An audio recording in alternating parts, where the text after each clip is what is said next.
नमस्कार मंडळी, welcome back to my YouTube channel. तर मनीषा ब्लॉग यूट्यूब चॅनलमध्ये तुम्हा सर्वांचं स्वागत आहे. तर बघा, थंबनेल आणि टायटल बघून तुम्हाला समजलंच असेल की व्हिडिओ कशा संदर्भात आहे. आणि त्यासोबत ना मोबाईलची हँग होण्याची समस्या खूप वाढलेली आहे. ॲप ओपन करायला देखील खूप वेळ लागतो आणि त्यासोबत ना मोबाईल हँग होतो, आपला फोन स्लो चालतो. तर बघा, फोन फास्ट चालण्यासाठी, स्लो न चालण्यासाठी मी काही ट्रिक सांगणार आहे. त्या ट्रिक जर तुम्ही फॉलो केला तर तुमचा फोन नक्की हँग होणार नाही आणि फास्ट देखील चालेल. तर चला, तर म्हणजे काही ट्रिक आहेत मी तुम्हाला सांगणार आहे. चला तर मग आता वेळ न घालवता आपण व्हिडिओला सुरुवात करूया.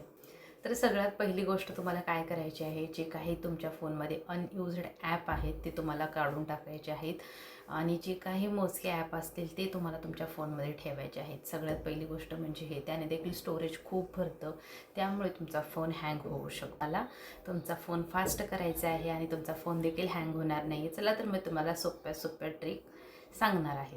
तर इथे बघा, तुम्हाला सर्वात अगोदर तुम्हाला गॅलरीमध्ये जायचं आहे, कारण जे काही तुमचे फोटो व्हिडिओ असतील ते सर्वात अगोदर तुम्हाला डिलीट करायचे आहेत.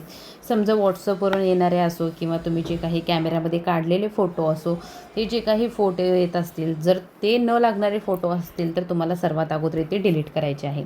तर इथे मी तुम्हाला दाखवते बघा, डिलीट करायचे, पण जेव्हा आपण फोटो डिलीट करतो तेव्हासुद्धा स्टोरेजचा प्रॉब्लेम दाखवतो.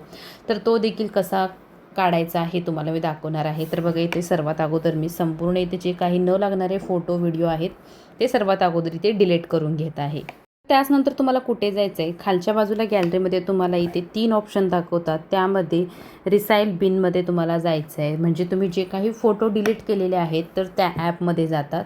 तर बघा, जे काही फोटो डिलीट केलेले आहेत तर त्याला संपूर्ण ऑल करून तुम्हाला इथे डिलीट करायचं आहे. त्यानंतर तुम्हाला इथे फाईल मॅनेजरमध्ये जायचं आहे. जे काही तुमचं इंटरनल स्टोरेज वगैरे आहे तर तुम्हाला ते डिलीट करायचं आहे. तर याच्यामध्ये देखील जाऊन तुम्हाला जे काही एक्स्ट्राचे फोटो व्हिडिओ असतील, जे काही न लागणारे फोटो तुम्हाला इथे डिलीट करायचे आहेत. तर बघा, जे काही व्हिडिओ वगैरे असतील तर ते MBमध्ये असतात, त्यामुळे स्टोरेज खूप घेतो. त्यामुळे बघा, जे काही न लागणारे व्हिडिओ असतील तर तुम्हाला इथे डिलीट करायचे आहेत. तर अशा प्रकारे तुम्ही हे छोटीशी ट्रिक वापरून तुम्ही असा तुमचा जो काही फोन आहे तो हँग होतो ना, तर अशा प्रकारे तुम्ही फास्ट करू शकता. तर इथे बघा, इंटरनल स्टोरेज, त्यासोबत म्युझिक, पिक्चर जर तुम्हाला लागणार नसतील तर तुम्ही डिलीट करू शकता. म्युझिकमध्ये जर बॅकग्राऊंड म्युझिक किंवा म्युझिक असतील, जर तुम्हाला न लागणारे असतील तर तुम्ही इथे बघा अननेसेसरी करून तुम्ही डिलीट करू शकता.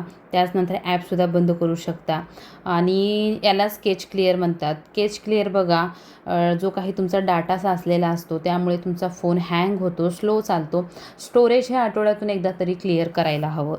तर अशा प्रकारे तुम्ही क्लिअर करू शकता तुमचं स्टोरेज, त्यामुळे तुमचा फोन फास्ट चालेल. त्याचनंतर आपल्याला व्हॉट्सअपमध्ये जायचं आहे. जे काही तुम्हाला फॉरवर्ड वगैरे कोणी फोटो केलेले असतील तर तिथे जाऊन बघा, तुम्ही अशा प्रकारे डिलीट करू शकता. याने देखील तुमचा स्टोरेज कमी होतो आणि तुमचा फोन देखील हँग होणार नाही आहे. तर इथे बघा, जे काही व्हॉट्सअपला फॉरवर्ड केलेले फोटो आहेत ते मी डिलीट केलेले आहेत. आणि त्यासोबत सॉफ्टवेअर अपडेट करा. मोबाईल अपडेट ठेवणं खूप महत्त्वाचं आहे. सेटिंग, सॉफ्टवेअर अपडेट करणं देखील खूप महत्त्वाचं आहे. त्यामुळे तुमचा जो काही फोन आहे तो हँग होणार नाही. स्टोरेज मोकळं ठेवायला हवं. लाईट ॲप वापरू शकता तुम्ही. जे काही लागणारे बघा ॲप आहेत, हेवी ॲप वापरण्याऐवजी लाईट ॲप वापरा. म्हणजे उदाहरणार्थ बघा, फेसबुक लाईट आहे, त्यासोबत यूट्यूब लाईट आहे. हे ॲप रॅम वापरतात, त्यामुळे तुमचा फोन हँग होऊ शकत नाही. जर तुमचा फोन काहीच वर्क करत नसेल तर तुम्ही तुमच्या फोनला रिस्टार्ट करा. फोन कधी कधी रिस्टार्ट केल्याने मेमरी रिफ्रेश होते. आठवड्यातून एकदा तरी तुमचा फोन रिफ्रेश व्हायला हवा. अशा प्रकारे ह्या छोट्या ट्रिक वापरून तुमचा फोन फास्ट करू शकता. व्हिडिओ आवडल्यास व्हिडिओला लाईक करा.